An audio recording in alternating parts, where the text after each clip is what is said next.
necesitamos saber lo que es el estudio del derecho como una ciencia. Este tiene como la finalidad de dirigir la atención básicamente en una meta cognoscitiva, es decir, que mediante esta atención nos podamos recibir el conocimiento, hacerlo nuestro y posteriormente manejarlo. Esto se encuentra sustentado por temas torales en su comprensión y análisis de lo que es esta ciencia social. Es decir, el derecho es una ciencia social. ¿Hasta el momento tienen alguna duda?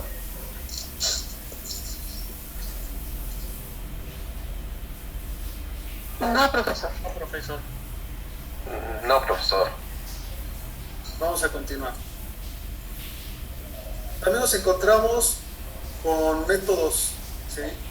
En este caso, el método a utilizar es el método empírico. El método empírico, si alguno de ustedes tiene conocimiento acerca de este, se conoce como la formación de apoyo a través de la observación.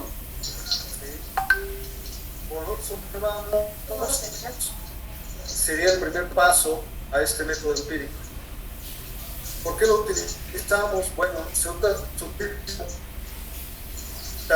una meta cognoscitiva, ¿sí? Es decir, es necesaria para poder comprender. En todo caso, para poder determinar el alcance del derecho en su aspecto teórico. Nos encontramos que Villoro Foranzo, ¿sí? Villoro Foranzo, pues es Premio Nacional de Historia. Ander, ¿te lo pasó? Ander, así no va a tener que yo la bañe. Esa la bañe. ¿Podrían de favor apagar su...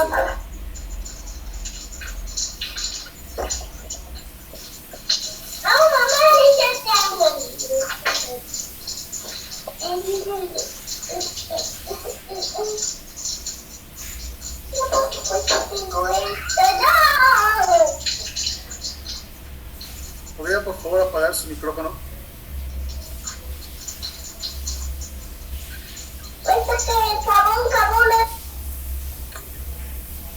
Muchas gracias.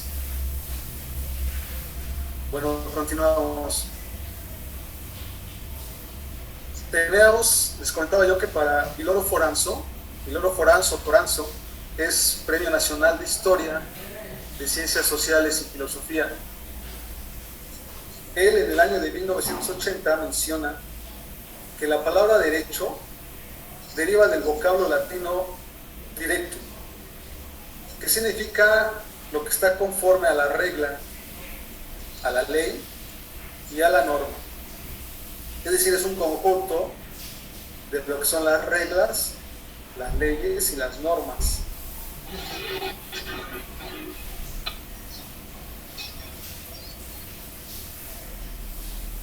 Posteriormente nos vamos a encontrar con lo que es el derecho objetivo.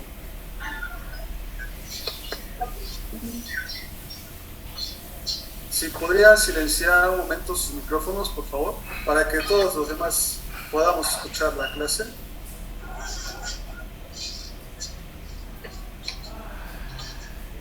Esta molestia.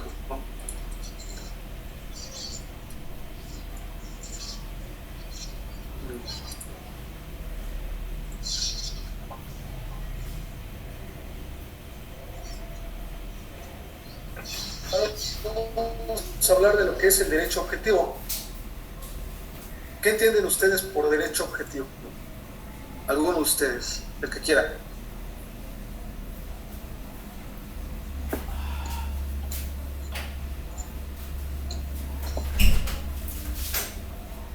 Alexa, prende la luz de cámara.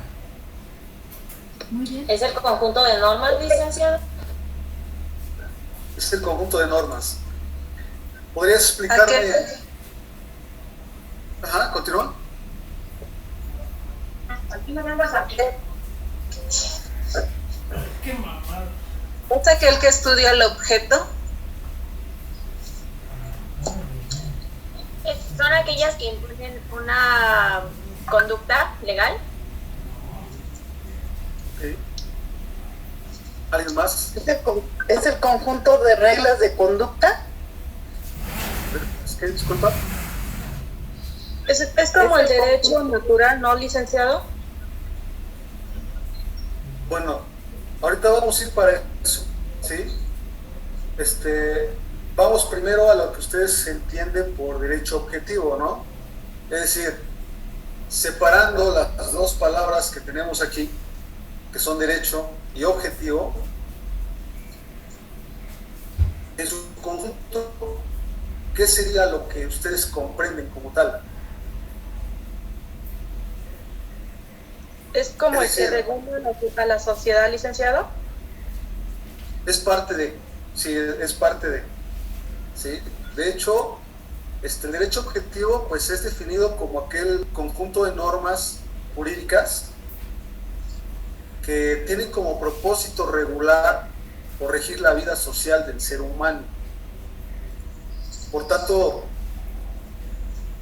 las respuestas que ustedes dieron son correctas en su conjunto, ¿sí? En el momento de la definición, pues sí, se nos menciona por medio de la doctrina que es un conjunto de normas jurídicas. ¿Pero por qué es un conjunto de normas jurídicas? Los escucho. Porque se encuentran reglamentos, leyes, normativas.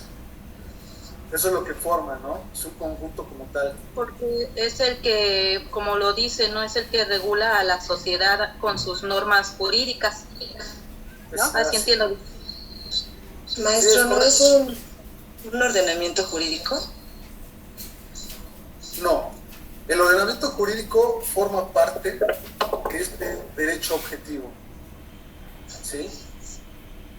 Como les mencionaba yo, cuando hablamos de derecho, ¿sí? podemos entender la palabra de una manera. Igual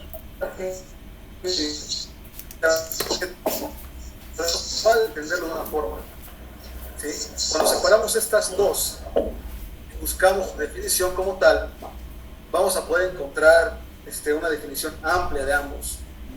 Cuando hablamos de derecho objetivo, lo que se menciona es que es un conjunto de normas, como ya lo hablamos, es decir, tanto leyes como códigos y como demás ordenamientos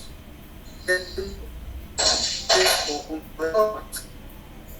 Este conjunto de normas, como dice, jurídicas, tienen un propósito, ¿sí? Ya lo hablamos, el propósito es regular o regir lo que es la vida social del ser humano, es decir, en sociedad. Alexa. ¿Sí? Por lo tanto, entendamos primero lo que es el derecho. El derecho es definido así. Cuando hablamos de derecho, hablamos de que es lo que no se desvía hacia un lado ni hacia otro, ¿va? Hablamos de algo que es recto. Es decir, hacia su propio fin.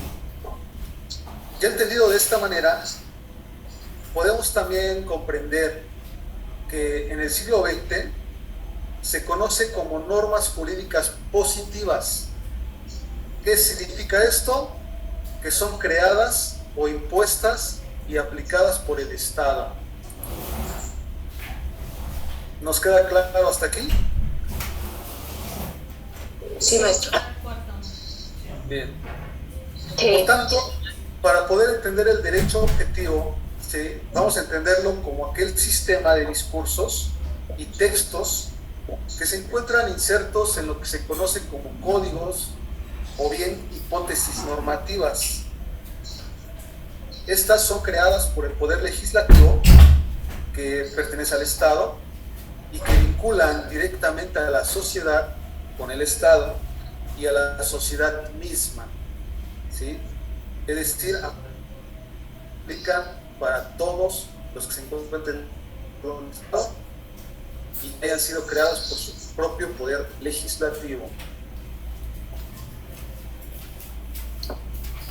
Por tanto, vamos a encontrar que para apoyo, en el año 2014, menciona que el derecho positivo es es el sistema de normas jurídicas procedentes de autoridad competente y promulgadas de acuerdo con la naturaleza de una sociedad colectiva.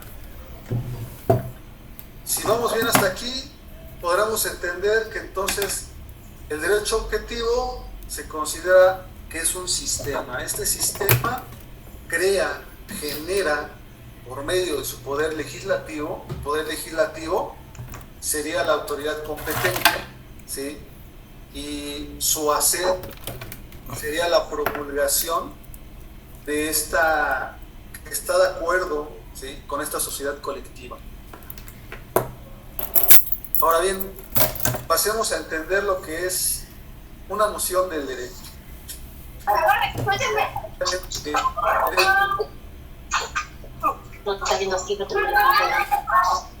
Antonio, puedes apagar su micrófono. Ahí te da la opción de Mute All y ya puedes apagar su micrófono.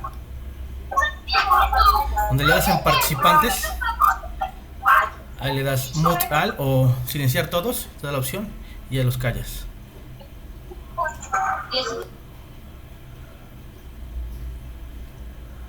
Perfecto. Les hago la observación solamente. El licenciado José Antonio requiere un respeto de nuestra parte, ¿de acuerdo? Y si están entrando a unas clases gratis, pues como tal merece ese respeto. No sé si la gente busca depreciar lo que estamos haciendo propiamente, pero pues, el tiempo del licenciado José Antonio es muy importante, así como el de todos ustedes. Entonces se merece ese respeto. Les agradecería que paguen con la misma cortesía que se les da. Continúa, licenciado, una disculpa de la interrupción. Muchas gracias, señor Alfredo. Sí, Eugenia Vázquez. Perdón, sí, licenciado. Nada más era si me podía usted repetir la definición del derecho objetivo. Es que me quedé donde dijo sistema de discursos y textos. Ok. Por favor. Quedamos que para entender el derecho objetivo podemos entenderlo como aquel sistema de discursos y textos que se encuentran insertos en lo que se conoce como códigos o bien hipótesis normativas.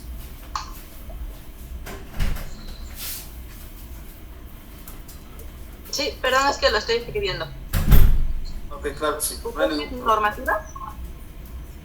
Hipótesis normativas. Okay, de todos modos, posteriormente yo les voy a pasar la diapositiva para que ustedes puedan darle estudio. Sí, licenciado, gracias. Claro que sí, no hay ningún problema. Bien, pasemos a lo que es la noción del derecho.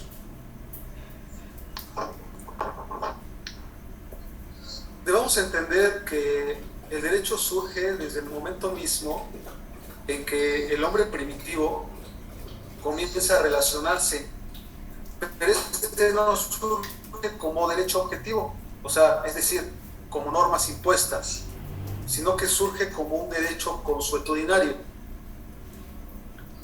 es decir, que es por medio de prácticas habituales, como son la expresión social del ser humano, así como sistemas de regla que en la conducta sirven para la convivencia en la organización social. Ahora bien, la conducta como medio de control social también se rige de normas religiosas y morales, o también llamadas reglas de trato social. Esto lo describe Luis Recasens Sitges, que es un sociólogo y filósofo del derecho. ¿Vamos bien hasta aquí? Sí, maestro. Bueno, continuamos. Vamos a pasar a lo que son los enfoques, corrientes y escuelas. Es decir, vamos a entender de dónde surge todo esto que les he comentado y cómo es que se ha ido formando lo que es el derecho.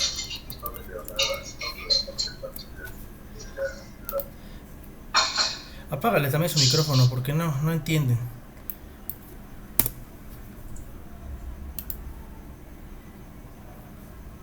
dices que lo haga? Disculpa. Te pones ahí en participantes, en medio, donde están como dos personitas. Ahí le das. Ajá. Y ahí te da, hasta abajo te da la opción mute all o te da la opción silenciar a todos. Depende de qué versión tengas.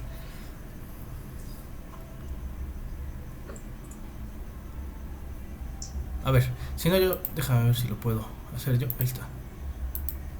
Ya. Ahora ya apagué tu micrófono, José. Vuélvelo a prender, porfa. Y ya yo modero si quieres los micrófonos, sin problema. Listo, ya quedó. Bien. Continuemos entonces con los enfoques, corrientes y escuelas. Comenzando primeramente con el ius naturalismo.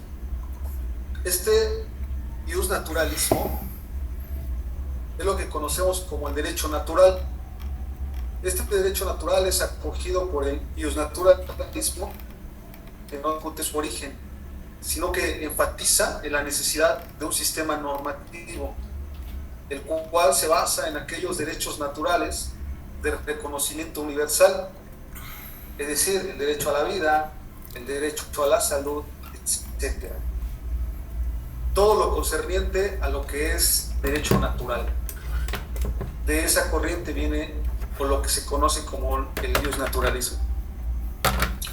Posteriormente nos encontramos con la sociología del derecho. La sociología del derecho se encuentra instruida por la sociología. Esta vamos a entenderla como aquella disciplina científica que estudia no solo la norma jurídica, sino también estudia a fondo lo sociológico, es decir, lo que tiene que ver directamente con la sociedad. Vamos a entender esta ciencia o este estudio mediante sus causas y efectos de aquellos sistemas normativos, como ya lo platicamos con anterioridad. Esta visión muestra el derecho como un fenómeno social, es decir, es una creación propia del ser humano. El ser humano es el que lo crea, el ser humano es el que lo modifica, el ser humano es el que por medio de sus conductas y demás comportamientos va moldeando lo que se conoce como la sociología del derecho. Es decir, el derecho nace debido a todo lo que surge dentro de la sociedad. Posteriormente, dentro de estas escuelas, también encontramos al positivismo jurídico. El positivismo jurídico es esta escuela que sostiene la postura de que el derecho válido, es decir, el que tiene validez, es aquel que es puesto por el Estado. Como ya lo hablamos anteriormente, ¿no? Mencionamos acerca del derecho positivo. El derecho positivo es el que crea el Estado. Esto es lo que estudia el positivismo jurídico. Y se considera que es el único que es efectivo. Es decir, no considera nada más que no sea lo creado por el Estado. Ya hablando de estas escuelas, de estas corrientes, ¿no? de este enfoque que tenemos, me gustaría saber si ustedes tienen alguna duda. Alguien levante su mano, si es posible, acerca de unos de estos enfoques. Quisiera yo saber su perspectiva, si tienen alguna duda, algo que aportar.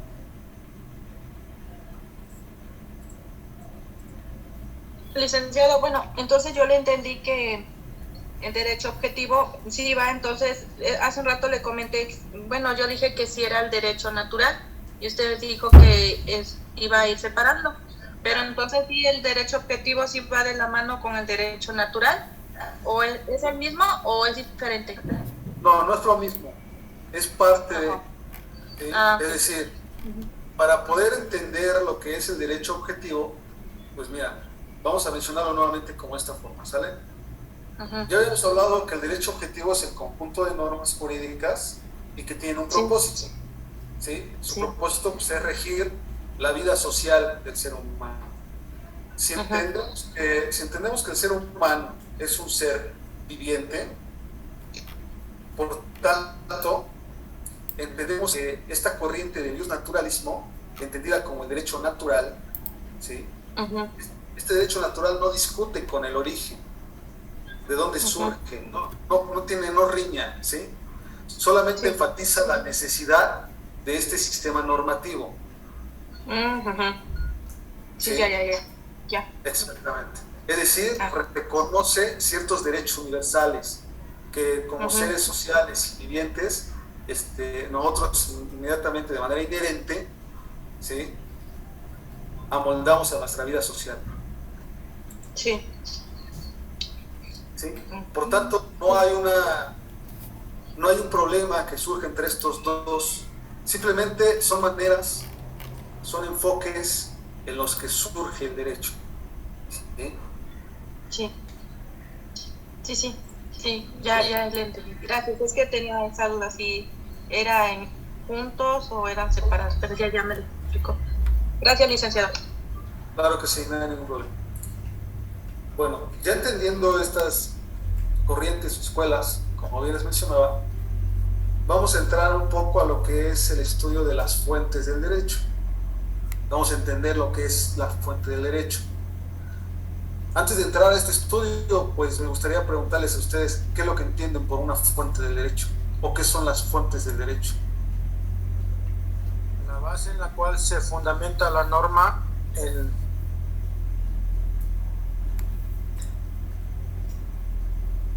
La base sobre la cual se fundamenta la forma o la norma. La norma. Bien. Vamos a tomar este comentario que acabas de hacer y vamos a comentar lo siguiente. García Maínez, en el año 2014, él menciona que en su vocabulario jurídico, él dice que fuente tiene tres acepciones. Estas se encuentran como fuentes formales, fuentes reales y fuentes históricas. ¿Sí? Por tanto, la palabra fuente, de manera sistemática, significa origen.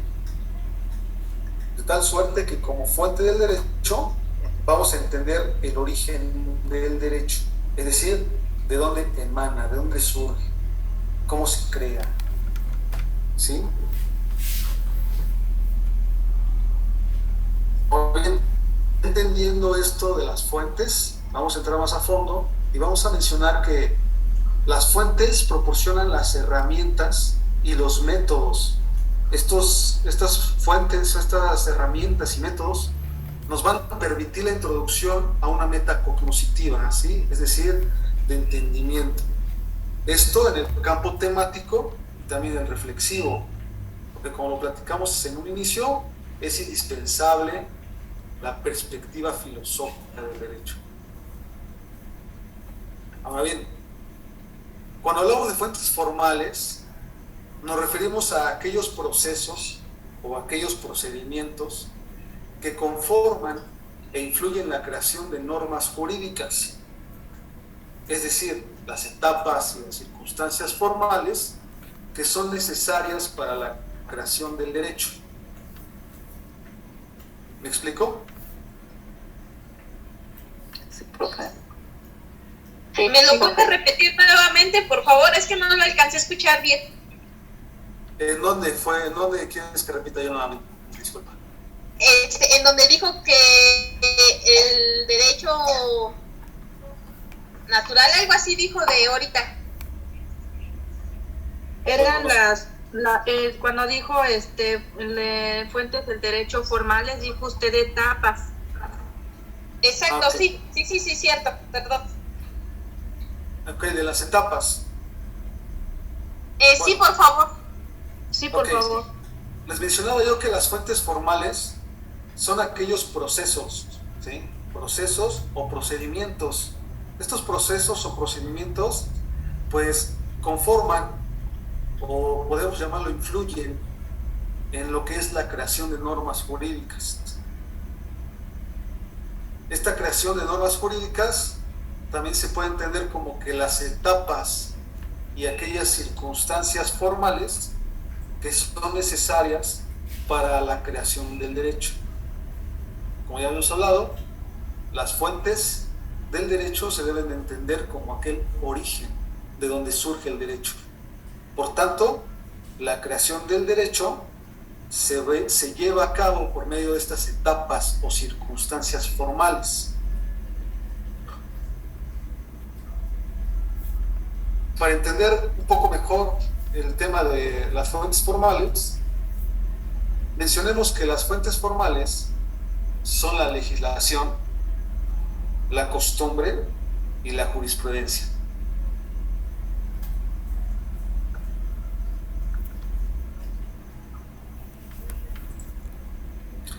Entrando un poco más a fondo de lo que son las fuentes formales del derecho, bueno, nos encontramos con que la legislación debe ser entendida como aquel sistema o conglomerado de normas, aquel conjunto de normas que de manera jerárquica se encuentran instituidas en un Estado, estas con la finalidad de cumplir con distintas funciones y además parten del derecho positivo.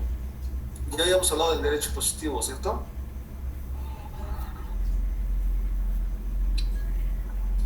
Es decir, el derecho, habíamos hablado que este derecho positivo es el que crea el Estado, ¿verdad? Y cumple con funciones y también cumple con tener la característica de la observancia general. Es decir, mediante el derecho positivo, que es el que crea el Estado, por medio de una autoridad competente, en este caso, como lo habíamos hablado, el Poder Legislativo, al momento en que crea, que es una fuente, la legislación, al momento en que crea este conjunto de normas o este sistema, ¿sí?, tiene una característica base. Esta característica base pues, conlleva a una observancia general por parte de la sociedad. Si no, no tendría sentido la creación de la misma. Si no pudiese observarse o si no fuese obligatoria, ¿verdad? Es decir, tiene una característica que se conoce como coercibilidad. Bien. ¿Hay alguna duda hasta el momento?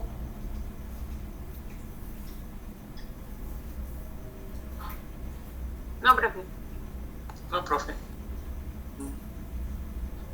Bueno, pasemos entonces a la siguiente fuente formal, que es la costumbre. La costumbre es entendida como el conjunto de uso, ¿sí?, aquellos usos, aquellos hábitos que de manera repetida se han considerado como obligatorias en una sociedad. ¿Sí? Pongamos un ejemplo. El ejemplo de las actividades familiares, en la cual se desarrollan usos y hábitos, digamos, la limpieza de la casa o el arreglar a una determinada hora la recámara, ¿sí?, a qué hora va a cocinar. Cuestiones de este tipo que de manera habitual se vuelven una norma, se convierten en una norma y por tanto pues aplicable. Esta es la costumbre, ¿sí? La costumbre tiene elementos. La costumbre cuenta con dos elementos. Para poder entenderla de mejor manera, la costumbre nos menciona que cuenta con el elemento objetivo y el elemento subjetivo. Este elemento objetivo se refiere a que en la conciencia del ser humano, cuando lo pensamos, cuando lo vemos, cuando lo percibimos, ¿sí?, se debe de tener por obligatoria la práctica de esa costumbre. Es decir, un ejemplo de esto mismo es como ocurre comúnmente, ¿no?, que nosotros andamos en nuestras actividades y de manera consciente tenemos, ¿sí?, ya prevista la obligación de realizar esta práctica y lo hacemos por costumbre, no porque esté escrito ni porque alguien más te lo haya dicho, sino porque ya es una costumbre de hecho. La realizamos a diario y la tenemos por coercible, es decir, obligatoria.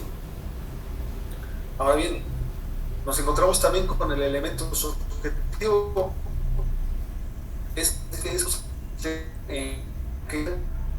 que se manifiesta en la sociedad y que se ve impulsada de manera consciente a una forma obligatoria, ¿sí?, pero previa a su materialización, es decir, en el consciente, en el pensamiento.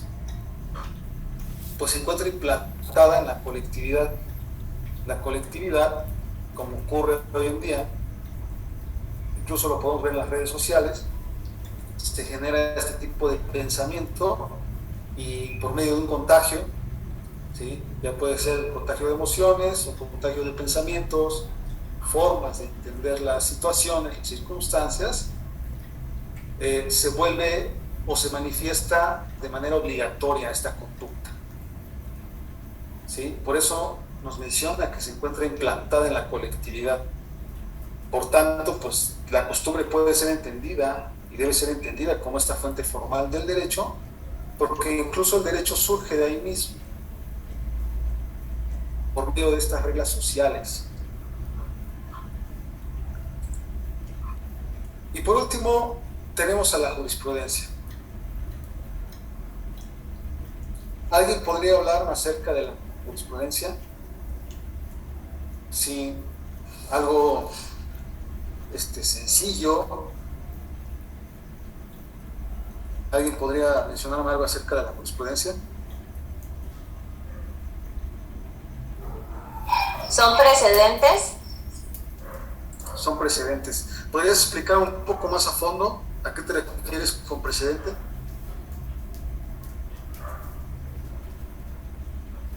Licenciado, es como algo contrario al escrito.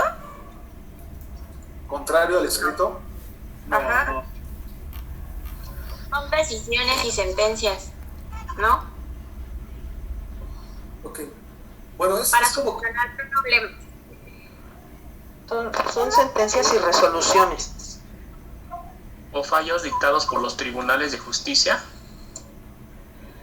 Ok. Sí existe un cierto entendimiento acerca de la jurisprudencia, sí, pero vamos a entenderla ahora como lo que es, ¿no? Una fuente formal. ¿Cómo surge y cómo podemos entenderla?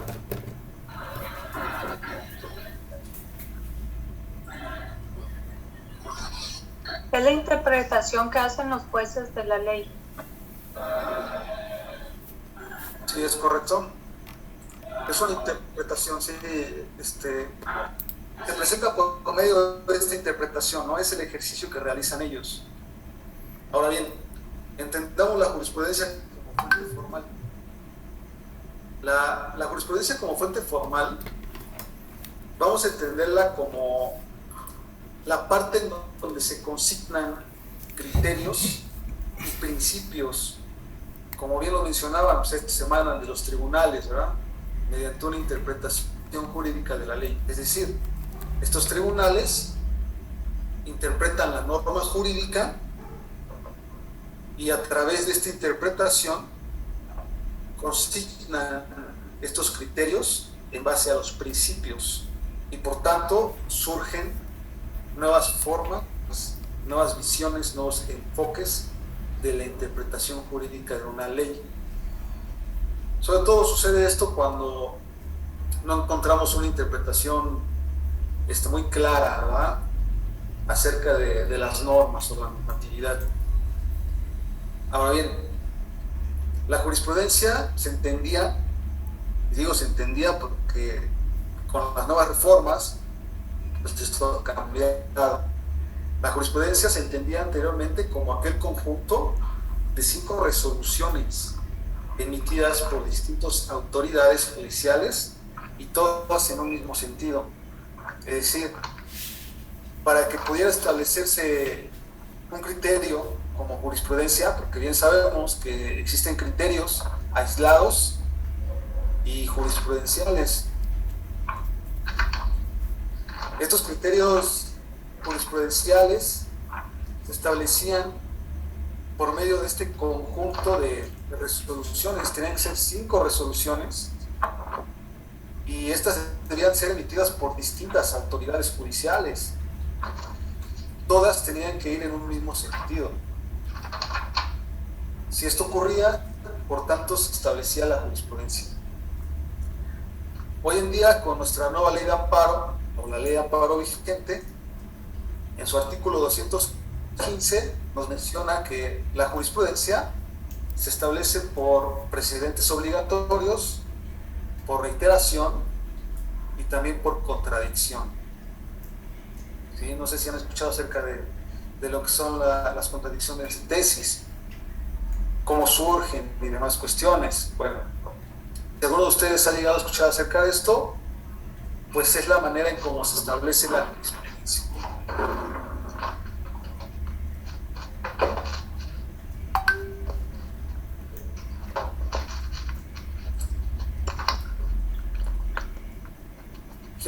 ¿Quién tiene su micrófono prendido? Disculpen.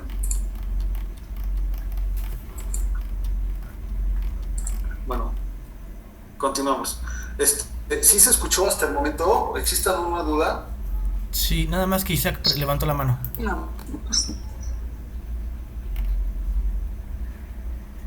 ¿Cómo? Disculpa. Nada más, Isaac levantó la mano. A ver, hola, adelante. Buenas noches a todos, buenas noches, doctor. Buenas noches. Una pregunta, ya es un poco de carácter personal. En la consulta de las jurisprudencias normalmente veo que están ordenadas por épocas, época 1, bueno, no recuerdo tanto, algo más. Pero ¿cómo se organizan? ¿Qué van sustituyendo una a otra? ¿Pierden vigencia? ¿Dejan de ser vigentes? ¿Se complementan? Y en segundo lugar, sé que las tesis como tal no establecen caracteres de vinculación, no son vinculatorias, pero son referentes para ejercer una jurisprudencia. ¿En qué punto una tesis tiene valor para un caso y en qué punto no? Okay. Bueno, las tesis como tal, pues son criterios, ¿sí? Son criterios de los tribunales que surgen de asuntos que llegan a sus manos y que ellos mismos estudian y establecen. Como bien lo mencionas, las tesis no son de carácter obligatorio, tampoco son de carácter vinculante como tal, pero sí sirven para guiar, ¿sí?, lo que es el entendimiento del juzgador. En este caso, para que una tesis pueda tener validez, se requiere que, así como en la tipicidad, que hacemos una adecuación del tipo, ¿sí?, ocurre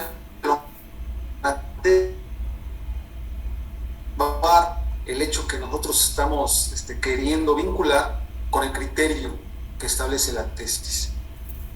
Para poder entender de mejor manera esto, bueno, necesitamos poner de ejemplo una tesis y un hecho para poder establecer esta vinculación, ¿sí?, que existe entre lo que tú quieres dar a entender y el por qué aplica el criterio ante el juzgador, para que el juzgador no se va a ver obligado, pero en cierto modo a que él lo tome en cuenta, lo considere a conforme tú lo estás argumentando. ¿Sí me explicó?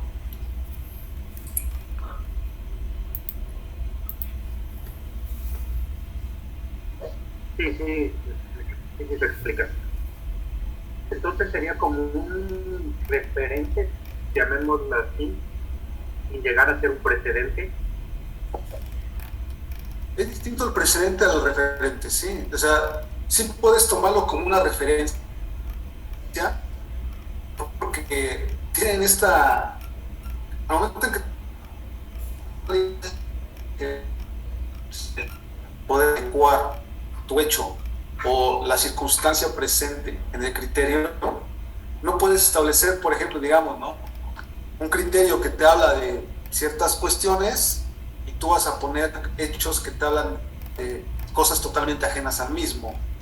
Prácticamente no tendrían relación. Entonces, por tanto, tú debes establecer esta relación entre lo que estás hablando con el criterio existente, aun a pesar de que no sea de aplicación obligatoria. ¿Sí? Es decir,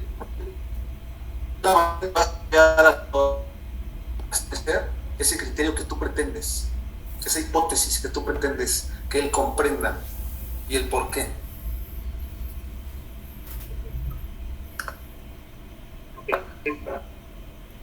Ok. más? ¿Alguna duda?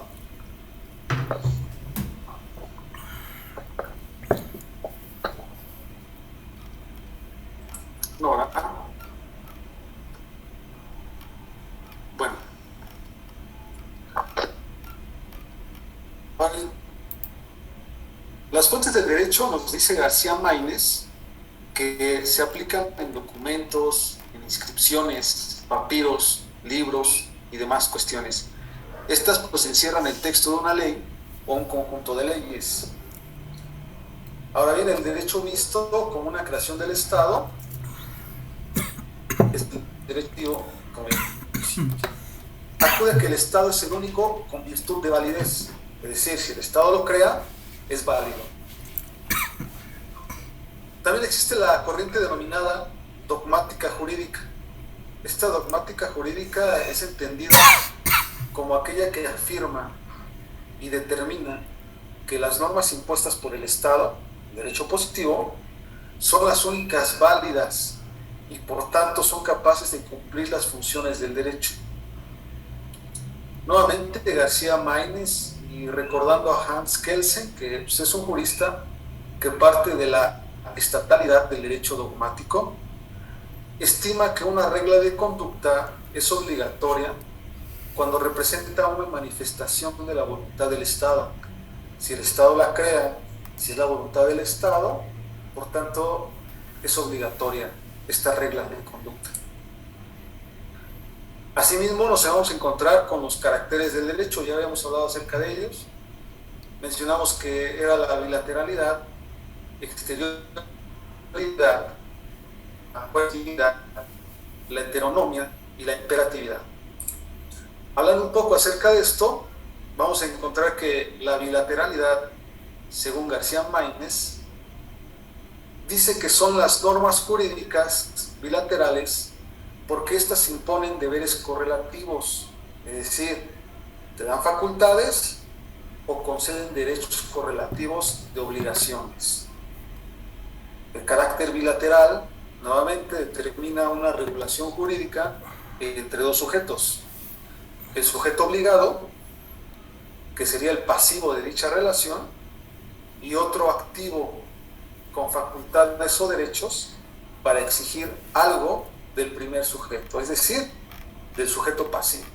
El sujeto activo tiene la capacidad o facultad para poder exigir del sujeto pasivo lo que pretende. Esa es la bilateralidad, ¿sí? Porque impone deberes y también derechos correlativos en cuanto a obligaciones. Deberes y obligaciones. Ahora bien, en cuanto a la exterioridad, este carácter del derecho llamado exterioridad, y dándole continuación al estudio de la moral, vamos a entender la exterioridad como aquella característica que se encuentra inherente a la naturaleza del derecho. Es decir, se exterioriza y busca sancionar conductas. Es decir, nunca busca sancionar pensamientos o conciencias. Por tal motivo, especifica un plano social. Es decir, el carácter de exterioridad nos lleva a que debe haber una exteriorización de la conducta de esta naturaleza. De lo contrario, pues no se puede sancionar, ¿verdad? El hecho de que yo piense que le voy a hacer algo a una persona no ha exteriorizado nada y por tanto no puede ser castigado, ¿verdad? No puede ser sancionado el pensarlo. También nos encontramos con la coercibilidad. La coercibilidad, a diferencia de la moral, esto en el campo del derecho, es aquel cumplimiento e incumplimiento, ¿sí? Es decir, que ante este cumplimiento e incumplimiento no pueden ni deben quedar al margen de lo exigible o sancionable en el mundo exterior, ¿sí? Es decir, su inobservancia de manera necesaria conlleva una consecuencia que es impuesta por el mismo Estado, mediante la creación de normas, leyes y demás cuestiones que, como ya lo hablamos, el derecho positivo es el que crea el Estado y es el que consideran como validez, es el único que tiene validez. Ahora bien, en cuanto al carácter de la heteronomia, García Maínez explica que esta característica como sujeción a un querer ajeno, es decir, existe una renuncia de aquella facultad de autodeterminación normativa, ¿sí? Todos creamos nuestras propias normas, incluso internas y demás morales, pues aquí la heteronomia prácticamente es una renuncia a esa facultad de autodeterminación, ¿sí? De creación propia. Por tanto, es la condición de la voluntad que se rige por imperativos que se encuentran fuera de ella misma, ¿sí? Pasando a la imperatividad es aquella parte de la naturaleza del derecho que puede ser entendida como aquella con carácter obligatorio de la norma jurídica. Es decir, la norma jurídica vincula de forma obligatoria. Por tanto, implica que las normas sean entendidas como aquellos mandatos que deben ser cumplidos. Ahora bien, el derecho en esencia pues es creado para ser observado por la sociedad y por quien lo crea, el Estado y la sociedad.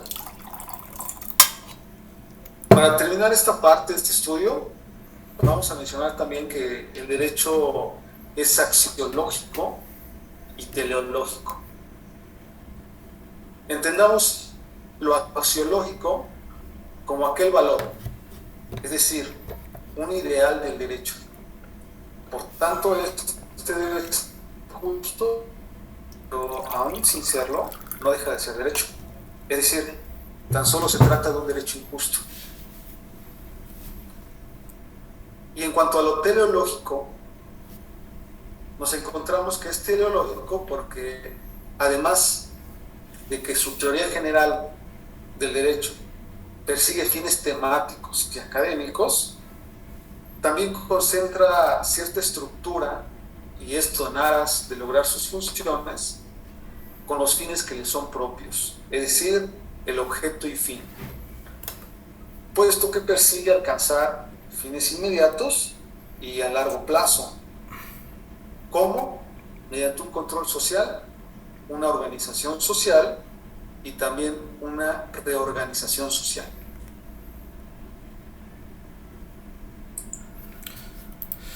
Pues agradezco mucho la clase del día de hoy, les agradezco mucho su presencia a todos, licenciado José Antonio, le agradezco mucho su presencia y la formalidad de su clase, estuvo bastante interesante, les deja a todos que pensar, ¿de acuerdo? Y pues les agradezco mucho su presencia a todos y les deseo un excelente inicio de semana y un excelente martes para el día de mañana. Que estén de lo mejor y nos estamos viendo. Gracias, licenciado. Muchas gracias a ustedes, buenas noches. Gracias, buenas noches. Gracias, igualmente, cuídense. Buenas noches. Gracias. Gracias. Gracias, buenas noches. Buenas noches.